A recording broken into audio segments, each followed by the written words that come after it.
Bien, saludos y bienvenidos y bienvenidas como siempre a este su periodismo y sociedad.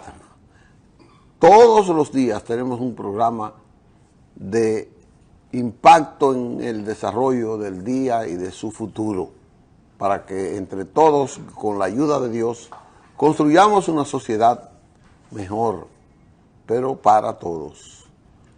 Como siempre, los lunes venimos mucho más ricos.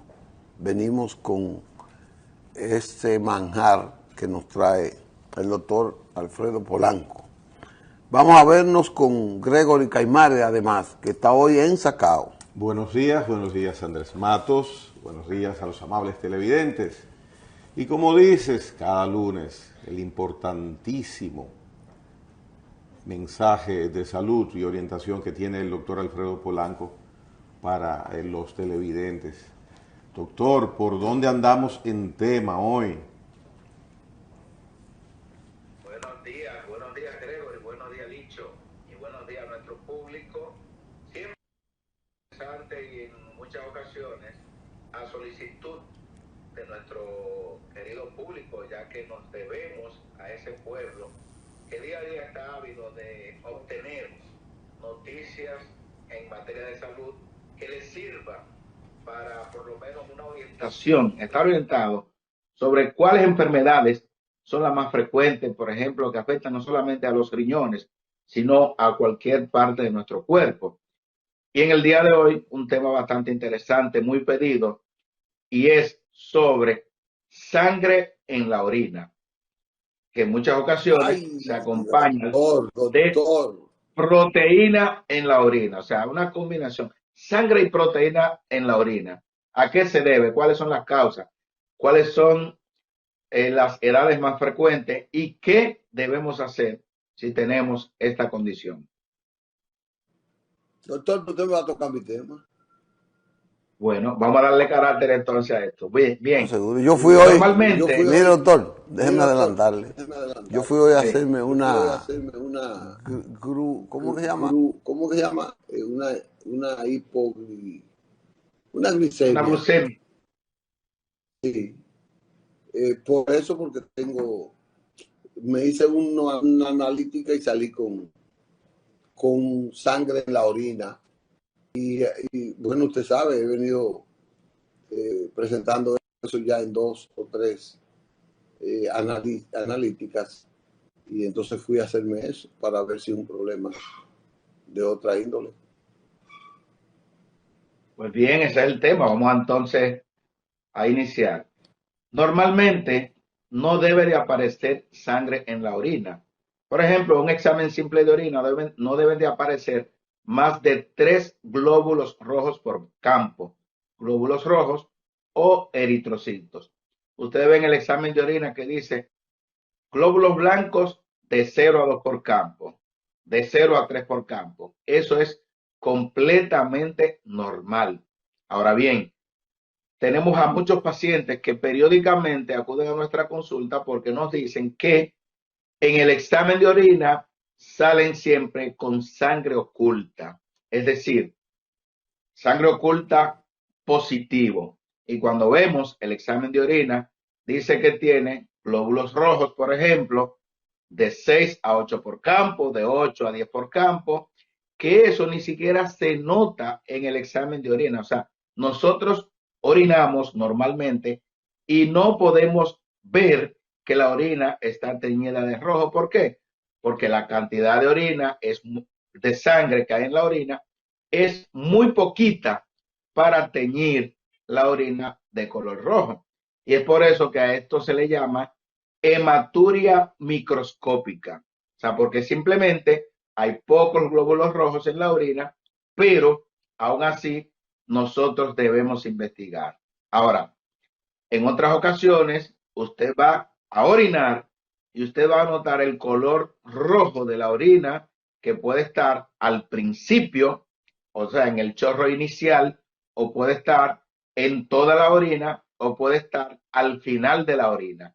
Entonces, todo eso nos indica a nosotros como nefrólogos, también al urólogo, cuáles podrían ser las causas que estén conllevando a que ese paciente tenga sangre en la orina. Generalmente el paciente puede tener lo que se llama hematuria asintomática. Por ejemplo, tengo muchos pacientes, sobre todo cuando tienen lo que se llama la hematuria microscópica, que dicen, siempre que voy al médico, me dice que tengo un poquito de sangre en la orina y no le da importancia. ¿Por qué? Porque muchas veces esto no da ninguna sintomatología. Entonces, es importante usted darle importancia, darle seguimiento y buscar cuáles son las causas que están conllevando a que usted tenga sangre en la orina.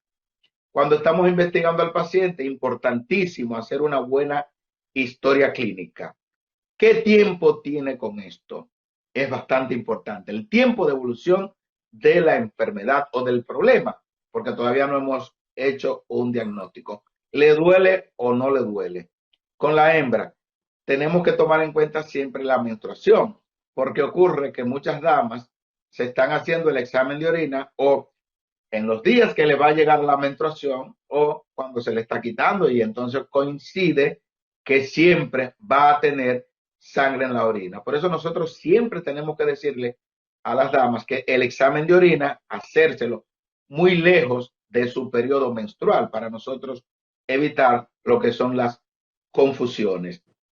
La edad del paciente es bastante importante porque, por ejemplo, en los niños es más frecuente secundario a una infección de vías urinarias. O sea que por eso incluso ahí, cuando vemos en un niño un examen de orina con glóbulos rojos de 5 a 6 por campo, de 7 a 8 por campo, ver también si conjuntamente dice glóbulos blancos de 10 a 12 por campo, mayor de 100 por campo. ¿Qué tenemos aquí?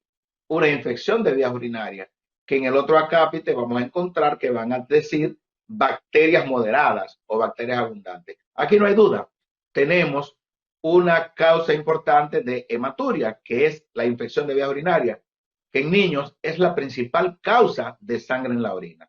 Ahora bien, en un adulto joven, generalmente tenemos que investigar los cálculos renales.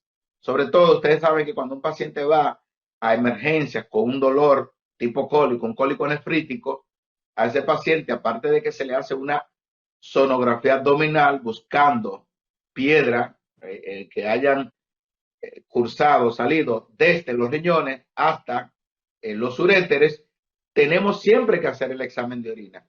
Y más del 80% de los casos de que un paciente con dolor tipo cólico abdominal secundario a cálculos renales va a tener hematuria, o sea, sangre en la orina. Y estamos perfectamente claros de que la sangre en la orina es por el rasgado, la laceración, la abrasión que ha provocado una piedra cuando va saliendo por el uréter o por la uretra. O sea que todos los pacientes o la mayoría de los pacientes que tienen un cólico nefrítico, usted confirma ese diagnóstico ¿con qué? Con un examen de orina. Ahora, si tenemos a pacientes de 50, 60, 70 años, sobre todo, o sea, lógicamente del sexo masculino, que tienen esa hematuria, tenemos que investigar la próstata. O sea, nunca nosotros podemos dejar a un paciente que tenga una hematuria sin investigar la causa. Por ejemplo, en este paciente, lo más probable es que sea por un problema de próstata, un cáncer de próstata o una hiperplasia prostática benigna. Ahora, con mucha frecuencia o cierta frecuencia tenemos a pacientes que dicen, wow, me sale sangre en la orina, pero aparte de que me sale sangre en la orina, también me sale una cruz o trazas de albúmina. O sea, la albúmina, que es una proteína que no debe de aparecer en la orina, ocasionalmente puede salir conjuntamente cuando tenemos a pacientes que tienen una hematuria o sangre en la orina. Por eso es importante nosotros, cuando tenemos un paciente que tiene sangre en la orina, hacerle algunos estudios complementarios, como son un análisis que es muy conocido por nefrólogos y urólogos, que es la dismorfía o dismorfismo eritrocitario. ¿Qué es esto? Es un examen donde nosotros vamos a ver qué porcentaje de glóbulos rojos son normales, qué porcentaje de glóbulos rojos son anormales o dismórficos de los que están en la orina. Por ejemplo, cuando nosotros vemos que en el examen de orina o en ese análisis del dismorfismo eritrocitario me sale que la mayoría de los glóbulos rojos son normales, ¿qué indica esto? Que lo más probable es que el sangrado no venga de los riñones, sino que venga, por ejemplo, de la vejiga, que venga de la uretra, que venga de los uréteres, etcétera. Entonces ahí vamos a hacer una investigación importantísima. Por ejemplo, nos damos de la mano con el urólogo. En ocasiones habría que hacerle una uretrocistoscopía porque tendríamos que ver con un uretrocistoscopio, ver cómo está esa vejiga, cómo está esos uréteres, la uretra, etcétera. O sea que es importantísimo nosotros conocer cómo son esos glóbulos rojos. Ahora bien, cuando en ese examen de orina nos dice que la mayoría de los glóbulos rojos son crenados, son dismórficos, son anormales, ya esa sangre viene lo más seguro de los riñones. Y en la mayoría de los casos tenemos que hacer una investigación tan exhaustiva que, sobre todo, cuando esta hematuria se acompaña de proteínas en la orina, entonces sería indicado de una biopsia renal. ¿Por qué? Porque ese paciente posiblemente tenga alguna enfermedad de los riñones, que es lo que le llamamos enfermedad glomerular.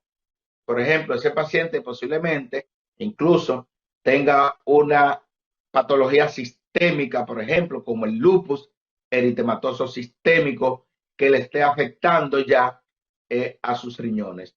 Es posible que ese paciente tenga alguna glomerulonefritis de tipo inmunológica, por ejemplo, glomerulonefritis por IgA, que son enfermedades que pueden conllevar a que un paciente desarrolle, desencadene lo que se llama la insuficiencia renal crónica. Ese paciente que no tiene ninguna sintomatología, pero que por años está presentando sangre en la orina, es posible que tenga una enfermedad de los riñones o una enfermedad sistémica generalizada que le está afectando los riñones. De ahí la importancia de nosotros. Sí. ¿Se pudiera manifestar una anemia permanente en esa persona? Sí, es una. Sí, otro dato importante, es, por ejemplo. Sí. Vamos a responder esta primera pregunta. Sí, ok. Sí. Mire, Dígame, depende, depende de qué tan intensa sea la hematuria. O sea, porque un paciente para que le provoque anemia tiene que tener una hematuria franca. Por ejemplo, un cc de sangre podría teñir por completo 1 litro de orina. O sea, y un cc no es mucho. O sea que para que un paciente desencadene una anemia secundario a un sangrado por la orina, tendría que ser o un sangrado muy abundante o un sangrado por los periodos de tiempo. Por eso que es importantísimo nosotros investigar cuál es la causa del sangrado. Y en este caso, por ejemplo, para la que va a provocar anemia, tendría que teñir de rojo. Lo que pasa es que muchas veces no nos percatamos, pero hay que ver lo que usted orina, hay que ver lo que usted evacúa. O sea, que tenemos que ver el color de nuestra, de todo lo que bota, de todo lo que nosotros eliminamos. Hay causas medicamentosas también que te pueden conllevar a que un paciente tenga sangre en la orina. Hay trastornos de la coagulación también que pueden conllevarte. Por ejemplo, hace un tiempo yo tuve un paciente con una hematuria franca, sangre en la orina. Cuando estamos investigando, le hacemos todos los análisis al paciente, pero en el interrogatorio vemos que el paciente estaba usando un medicamento anticoagulante. Entonces el paciente tenía lo que se llama una intoxicación por warfarina o Coumadin, un medicamento que se utiliza, que se utilizaba con bastante frecuencia, pero ya no se está utilizando tanto como anticoagulante. Y ese paciente tenía lo que se llama una intoxicación por ese medicamento. O sea que es bastante importante nosotros hacerle una historia clínica exhaustiva a ese paciente. Hemos visto pacientes que después de estar ingresados por un infarto, por ejemplo, por la administración de trombolíticos, también de heparina sódica, han hecho sangrado por la vejiga, sangrado urinario. También por traumas secundarios a la colocación de sonda vesical, o sea, colocación muy traumática, entonces el paciente está presentando un sangrado por la orina. O sea que hay diferentes causas que nos pueden conllevar a que un paciente tenga sangre en la orina, pero siempre, por Dios, tenemos que investigar esas causas. Aunque la hematuria sea microscópica y sea indolora, es decir, no me está provocando dolor, pero hay un problema. Esa hematuria, esa sangre en la orina es un aviso de que algo no anda bien. Entonces, por eso Doctor, nosotros tenemos que comenzar así, ver precisamente de dónde viene el sangrado. Sí, quería en ese mismo sentido, no como opinión de que se lleven de mí, pero entiendo que si aparece este síntoma, con lo que usted ha explicado en este momento, lo ideal, lo correcto y lo que procede es inmediatamente asistir al profesional de la medicina del área, porque es un aviso y si aparece y se va con tiempo, se puede descubrir algo, pero que está incipiente, que es nuevo. Entendería yo por la lógica que de lo que usted ha explicado que es así. claro, precisamente, Gregory. Por ejemplo, lo primero que nosotros vamos a ver, la primera manifestación de un paciente con cáncer de los riñones, ¿qué es? Sangre en la orina. O sea, es la primera manifestación. El 60% de los casos es lo primero que se presenta. Una hematuria indolora. O sea, por el hecho de que usted no sienta dolor, no significa que el caso no debe de darle importancia. Muy por el contrario, debe darle más importancia porque lamentablemente no tiene ese aviso que es la condición dolorosa que nos avisa a nosotros que algo anda mal y acudimos inmediatamente al médico. Si inmediatamente usted está presentando cualquier sangrado por cualquier parte y no menos importante cuando está sangrando por la orina, aunque sea en ese examen de rutina que usted se hace todos los años, que le digan, ay doctor, pero siempre me sale, pero nunca me pasa nada y tengo 5 años ya que todos los años me sale sangre en la orina. Claro que es importante, tenemos que investigar qué es lo que está pasando. Usted puede ser, usted es muy dichoso, le digo yo a muchas personas, que tiene 5 años con sangre en la orina y todavía el problema no le ha brotado, como decimos en la voz popular. O sea, todavía no tiene ninguna manifestación clínica que no sea eso, un signo de alarma.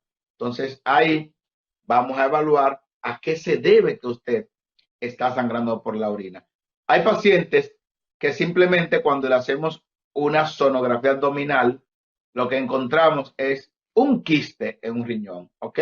Un quiste en un riñón periódicamente puede conllevar a sangrado y ahí posiblemente ese sangrado no sea ningún tipo de problema. Pero esos pacientes que constantemente le hacen un examen de orina de 30 a 40 glóbulos rojos por campo, de 60 a 80 glóbulos rojos por campo, de 6 a 8 glóbulos rojos por campo. Oigan cómo me fui, de lo extremo hasta la cantidad mínima de sangre en la orina. O sea, no deben de haber más de 3 glóbulos rojos en un simple examen de orina. Si hay 5, 6, 7, 8, usted posiblemente tenga un problema renal o sistémico y nosotros debemos investigar siempre cuál es la causa. Pues bien, examen de orina es importantísimo. Hemos encontrado pacientes con sangre en la orina y cuando estamos investigando la causa, ¿cuál es? Una tuberculosis de las vías urinarias, una tuberculosis renal. y la gente se sorprende porque dice, pero doctor, usted está equivocado porque yo no estoy tosiendo, yo no tengo tuberculosis. Déjeme decirle que en República Dominicana es un país donde la tuberculosis es endémica. Nosotros tenemos tuberculosis por donde quiera. Y la tuberculosis no solamente afecta a los pulmones. La tuberculosis solamente no afecta a los cabellos, porque no hay cabello con tuberculosis, ni a las uñas. Después, cualquier parte de nuestro cuerpo puede ser afectado por el bacilo de la tuberculosis. O sea que usted puede tener una tuberculosis pulmonar, que es la más frecuente, tuberculosis ganglionar, tuberculosis de las vías urinarias. O sea que usted puede tener tuberculosis en cualquier parte de nuestro cuerpo. Y la primera manifestación que nosotros vamos a encontrar cuando tenemos tuberculosis de las vías urinarias es sangre en la orina. O sea, hemos tenido casos. Doctor, y en cuanto a si el hombre es más frecuente o si es a la mujer, estos casos donde aparece rasgo de sangre en la orina. Es más frecuente en las mujeres porque por una mala técnica, generalmente. Una mala técnica porque recuérdese usted que esa mujer que menstrua se está haciendo sus análisis. Hay mujeres que yo he tenido que mandar a hacerle el examen de orina 3 o 4 veces. Sin embargo, un hombre, usted simplemente, vamos a confirmar esa muestra y se lo manda a hacer, o que sangre en la orina. Ya usted sigue el pesquisaje. Pero con las mujeres es un poquito más difícil porque tenemos esa causa natural, esa causa fisiológica que es la menstruación. De manera que siempre nosotros tenemos que tener pendiente que tumores de la vejiga, tumores de los riñones, tumores de la uretra, tumores a nivel de la próstata, la primera manifestación que nosotros vamos a tener es sangre en la orina. Por eso es importantísimo que nosotros no obviemos, no vamos a obviar cuando tenemos a un paciente que presenta sangre en la orina, preguntarle, o sea, tenemos que hacerle una historia clínica completa, inclusive, por eso dijimos anteriormente, ver los medicamentos que está utilizando ese paciente y de ahí, lógicamente, hacerle estudios de imágenes, hacerle estudios de orina de 24 horas, porque tenemos que ver de dónde es que viene. Y en muchos casos tendríamos que hacer incluso una biopsia renal y podríamos encontrarnos con una enfermedad glomerular que podría conllevar a una insuficiencia renal crónica. Por ejemplo, la tercera causa de insuficiencia renal crónica en el mundo son las enfermedades glomerulares, o sea, enfermedades del glomérulo, del riñón. Y esas enfermedades propias del riñón, la mayoría se manifiestan de dos maneras o de una de las dos, o sangre en la orina y albúmina en la orina. O sea, siempre o en la mayoría de los casos, nosotros que encontremos albúmina y encontremos sangre, posiblemente tenemos una enfermedad glomerular que debemos de prestarle bastante atención porque en años podríamos estar recibiendo terapia de diálisis por no haber hecho un diagnóstico a tiempo. Por ejemplo, estos pacientes que tienen lo que se llama glomerulonefritis por IgA, una glomerulonefritis focal y segmentaria, una glomerulonefritis membranosa, son enfermedades, bueno, hay una que está muy de moda en estos días, últimos días, que es la enfermedad de cambios mínimos, que fue muy sonora hace 2 semanas. Esta enfermedad de los riñones que se manifiesta con albuminuria, o sea, una eliminación exagerada de albúmina, donde el paciente se hincha, se pone como un globo, y es por una enfermedad propia del riñón, que se va a manifestar como básicamente con albúmina en la orina. De manera que Doctor, nosotros... esos análisis que normalmente le prescriben a uno para cualquier cosa, igual de lo provisional que uno se hace anualmente cuando le hacen análisis de orina, ahí está incluido si la albúmina está fuera de lugar, aparece en esos análisis normales. Muy, muy interesante. Por eso es que le llamamos o le mal llamamos análisis de rutina. Y yo siempre le digo a los médicos nuevos, a los estudiantes de medicina, miren, en medicina nada debe de ser de rutina. Porque cuando yo le indico a un paciente hemograma, examen de orina, glicemia, colesterol, y lo pongo ahí como que fue una rutina, ni siquiera muchas veces me percato de las cositas finas que pueden haber. Por ejemplo, usted coge un volante de examen de orina y usted va a ver que eso tiene más de 20 acápites que le va a decir el pH, la densidad, leucocitos, albúmina, eritrocitos, bacterias, bilirrubina, todo eso nosotros, oigan, en un simple examen de orina está todo eso. Y es como dice la definición, es el análisis más barato que podría darnos el diagnóstico de cualquier enfermedad renal o sistémica, sabiendo interpretarlo. O sea que con ese simple examen de orina podríamos nosotros obtener el diagnóstico de múltiples enfermedades, no solamente enfermedades de los riñones, porque cuando usted ve un examen de orina que le salió que tiene glucosa o azúcar, usted dice, pero ven acá, ¿y por qué yo salí con azúcar en la orina? Porque posiblemente usted tenga la glicemia por encima de 180 miligramos por decilitros. Porque cuando la glicemia está por debajo de 180, no sale en la orina. ¿Y en cuánto debe de estar la glicemia normal? Por debajo de 100. Entonces, ese paciente que le salió glucosa, posiblemente sea diabético.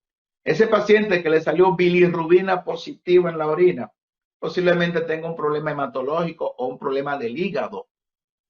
Un paciente que le salieron nitritos positivos, posiblemente pues, tiene una infección de vía urinaria.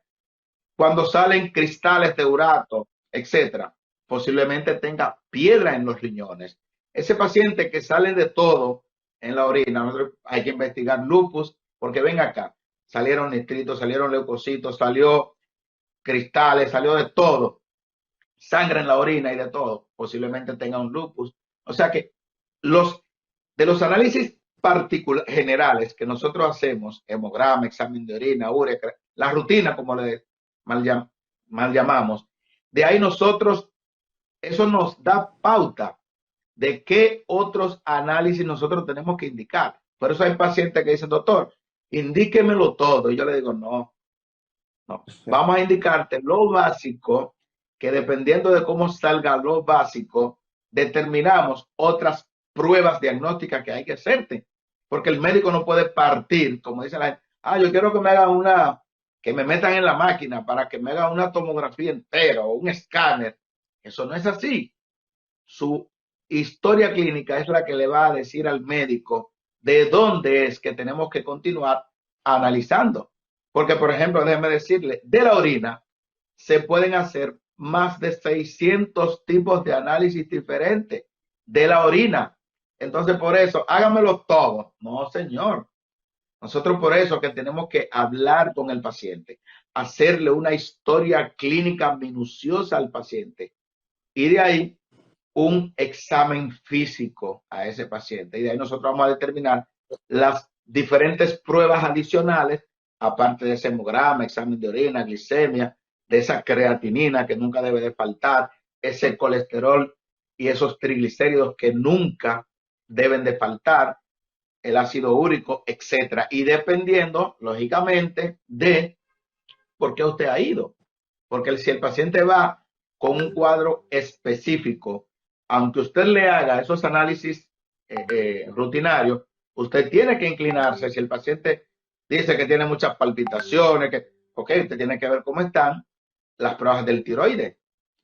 Si el paciente, por ejemplo, dice que le pica cuando orina, usted tiene que hacerle, aparte de eso, un urocultivo, aparte del simple examen de orina. O sea que nosotros, como médicos, no somos brujos, que a veces el paciente va tirando a ver si el médico adivina cuál es la enfermedad. Muchas veces el paciente va sabiendo que ya le han hecho el diagnóstico de una patología, va a ver si ese médico sabe. Entonces nosotros como médicos llegamos al diagnóstico atendiendo a los signos y síntomas de presentación y luego a una evaluación o examen físico, posteriormente las pruebas complementarias, los análisis de sangre, luego continuamos con lo que son las pruebas de imágenes, que muchas veces el paciente, no, doctor, no me indique una sonografía, yo quiero una tomografía, pero por Dios, vamos a hacerte tu sonografía abdominal y de ahí nosotros determinamos si ameritas o no una tomografía, si ameritas o no una resonancia magnética, etcétera, etcétera. Doctor, otro tema de mucho interés, otra cátedra que usted nos ha dado. Yo pienso que hay mucha gente que hoy ha despertado sobre el tema. Yo también he adquirido conocimientos más amplios sobre ese tema. Le sugiero, como ya llegamos ya a la parte final de este segmento, que usted envíe un mensaje a toda la población y que trate de persuadirlo para las medidas preventivas de esta manifestación. Bien, importante. Estamos en el mes 7. Si usted todavía en este año, como muchas personas que desde el año 2019 no acuden a un médico por el hecho de la pandemia y que ahora tienen miedo que la viruela del mono, déjenme decirle que es el momento ideal. Ahora, acuda al médico. Vaya donde su médico familiar, su médico general, su médico internista, urólogo, nefrólogo, etcétera, para que ese médico le haga una evaluación completita y ese médico le indique los análisis pertinentes para evitarse muchas sorpresas. Recuerde, mientras más tiempo usted tarda en acudir al médico, más desagradable usted encontrarse. Entonces, le recomendamos eso y nos vemos el próximo lunes, si Dios quiere. Bueno, pues muchas gracias, doctor. Gracias por esta siempre nos da en este momento de siempre. El doctor Alfredo Polanco, como siempre, cada lunes dándonos esta orientación médica para que cada uno de nosotros aumentemos nuestra conciencia de que debemos darnos esa atención preventiva para evitar mayores gastos, para salvar la profundización de una enfermedad que nos cueste la vida. Así es que, gracias, doctor. Bien, vamos a comerciales y en breve retornamos.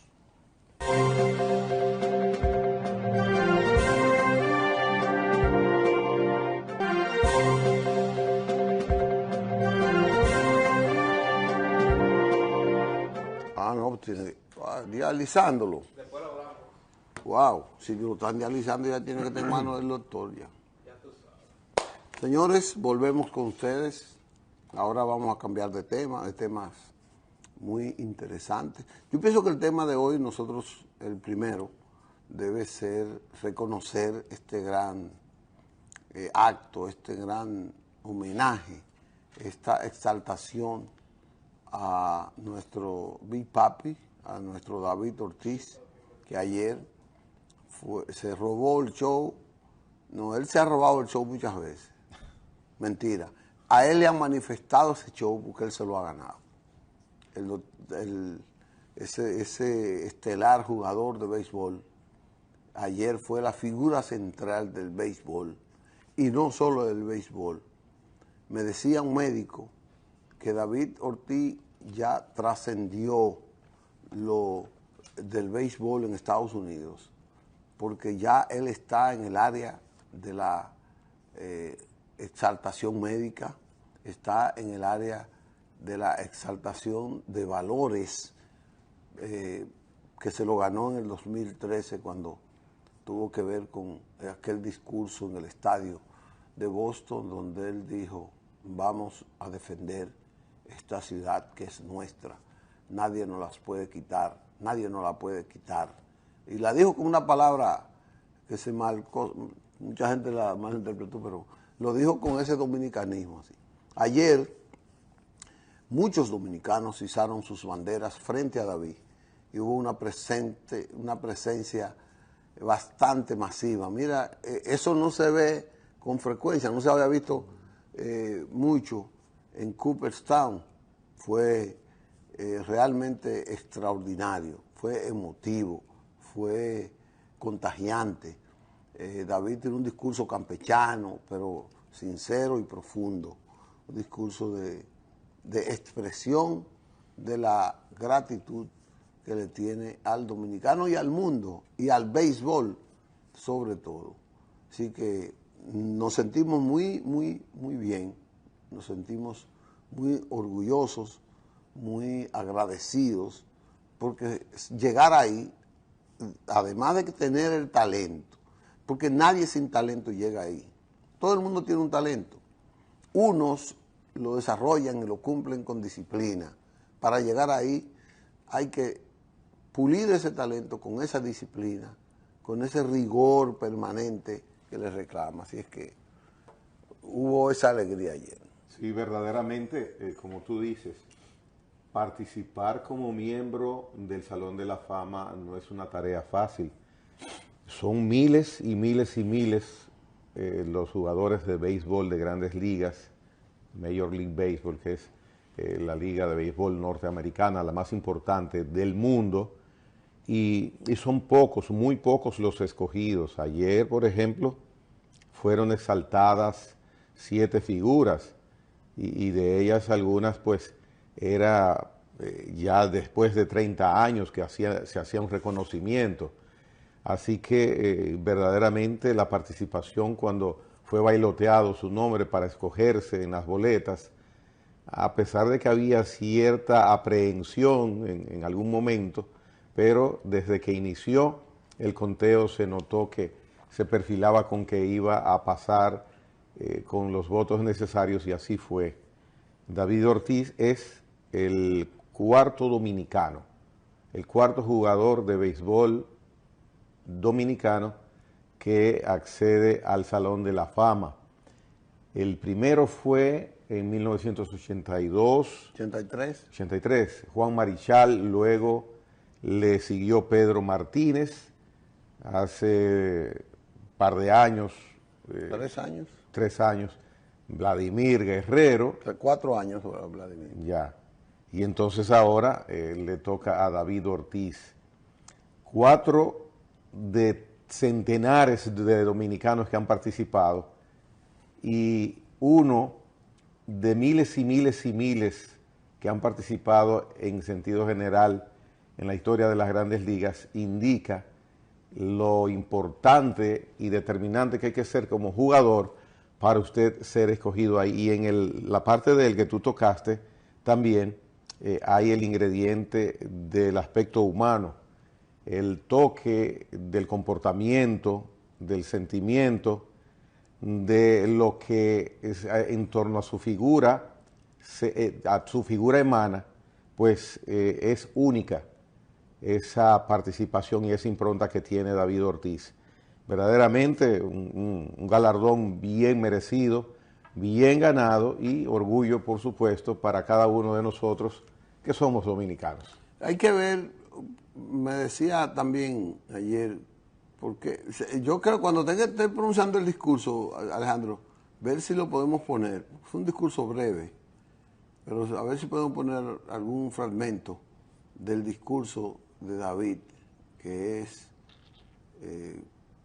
realmente una pieza motivadora. Lo pronunció en inglés y por momentos se detenía, y entonces decía en español. Hablaba en español. Leía lo del inglés generalmente, aunque también se salía e improvisaba, pero el español era de su sentir. Correcto, ahí está. Ahí está, vamos a ver. Vamos a ver.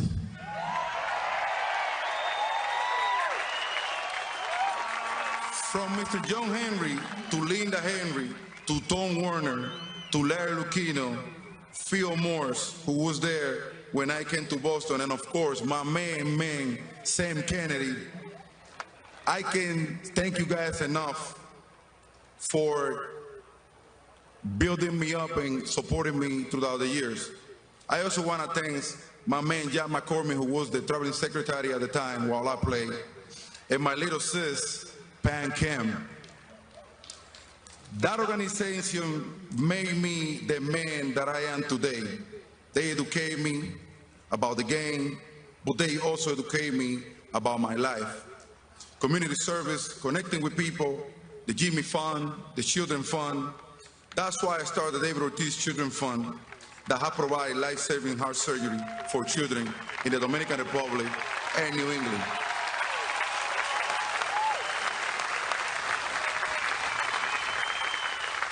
I want to thank everyone that worked so hard in my foundation to make this happen. All the stuff that as a player you get connected with, now that I'm not a player, I know what that means. The impact that we have, I know what that feels like now, to have someone supporting you at the hospital. Correcto. Esa parte de David, hay que ver la historia y uno dice, bueno, ¿por qué David llegó ahí? Bueno, tiene que ver mucho con la suerte, pero también tiene que ver con las buenas relaciones humanas con las que David, desde que comenzó, y eso viene con la buena educación hogareña. Para tú tener una buena relación, tú tienes que tener claro de que tú necesitas que la gente te acepte. Para que la gente te acepte, tú tienes que estar en consonancia con lo que la gente aspira a escuchar y recibir de ti. Y eso es importante que la gente lo pueda ver. Porque si no hubiese sido así, David no estuviera ahí. Y yo le voy a decir esto, dicen que es Dios, y es Dios que le pone a uno estos caminos. David cogió la pelota, si no hubiera tenido esa paciencia, se frustra, duró muchos años en las menores. Los marineros de Seattle no querían, no lo querían, o sea, no confiaban en él, no le veían a él, hasta el punto de que antes de subirlo a Grandes Ligas lo cambiaron.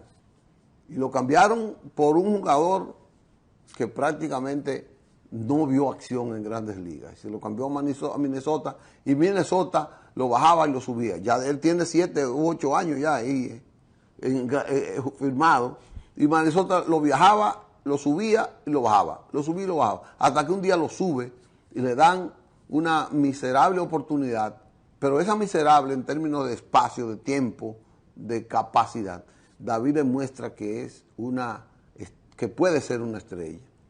20 jonrones, 75 impulsadas. ¿Y qué hacen los mellizos? Que le dan de baja, que lo dejan libre. En el momento en que él comienza a decirle, yo sí puedo jugar, y ahí comienza entonces David a ser el pelotero que perfilaba lo que es hoy. Y cómo lo votan y cómo él consigue trabajo un día por las buenas relaciones con otros que han llegado a Grandes Ligas, como era en el caso de ese momento de Manny Ramírez, de Pedro Martínez. Pedro era ya un líder en ese equipo, Pedro era el líder del equipo, pero ahí estaban figuras como Manny Ramírez, que se considera uno de los mejores peloteros latinos, y jugaban ahí. Y bueno, y él le dijo, carajo, me acaban de desemplear, qué cosa, y ya él, con toda esa baja en la estima, porque lo votaron en el momento en que él comienza, y ahí es que Pedro llama y le dice, usted tiene trabajo, vamos a trabajar, y lo llevan. Y ese año David no hizo lo que hizo en el futuro, pero ese año comenzó a demostrar que era una figura en la que se podía confiar. El equipo de Boston, que dicho sea de paso, miren, el equipo de Boston hace 20 años, 25 años, no, hace 40 años, yo recuerdo cuando Mario Guerrero jugaba a shortstop del equipo de Boston, la gente decía que el Boston no quería saber de los latinos, y no tenía latinos. Y Mario Guerrero, que jugaba shortstop regular, de ahí, contaba las vías, cómo era pero Boston después hizo y tomó a ese grupo, y ese grupo llevó a David, y ya al año siguiente David fue el héroe de la Serie Mundial que rompió la sequía de Boston, y de ahí comenzó a ver. ¿Y por qué David lo escogen para hablar el día del maratón y los asesinatos y las bombas? ¿Y por qué a él lo escogen para elevar el ánimo? ¿Y cómo él se crece ahí con un discurso que nadie lo esperaba? Y ahí se creció. Eso tiene que ver mucho con una formación que se llama disciplina, perseverancia, tener un plan, un proyecto y querer ser alguien en la vida. Y tener un corazón sano, abierto, corazón para los demás. Eso es así. Él es un muchacho, David parece un muchacho, porque es un muchacho contento, un muchacho que de repente te lo ve montado en un motor, de repente lo ve sentado en un pasillo de un supermercado y de repente lo ve así, pero ese es la superestrella que nosotros tenemos. Y ayer organizó inmediatamente tremendo fiestón. No, él tenía ese fiestón. Fernandito ese Villalona, fiestón, Sergio sí. Vargas. Y me gustó, llevó mucha gente a... Bueno, y centenares de dominicanos. Los animadores eran dominicanos. Ahí está mi hermano sí. Michael Miguel, estuvo ahí como animador y estuvo con toda la prensa. Le dio entrevista a casi todos los periodistas dominicanos, hizo una rueda de prensa y después particularmente. Lo hizo decir, Él disfrutó su premio. Él ayer disfrutó, todavía hoy está él disfrutando su premio, todavía hoy. Él está, y lo va a disfrutar por años. República Dominicana en el béisbol, en los próximos 8 años, yo creo que tendremos 2 más. 8 o 10 años, no más tardar, tendremos 2 más. Vamos a tener a Adrián Beltré, que no tengo duda de que va a entrar también en la primera votación, y después viene Albert Pujol, que se van a llevar uno con los otros 8 o 10 años. Así que nosotros vamos a tener otras figuras, no sé después de eso.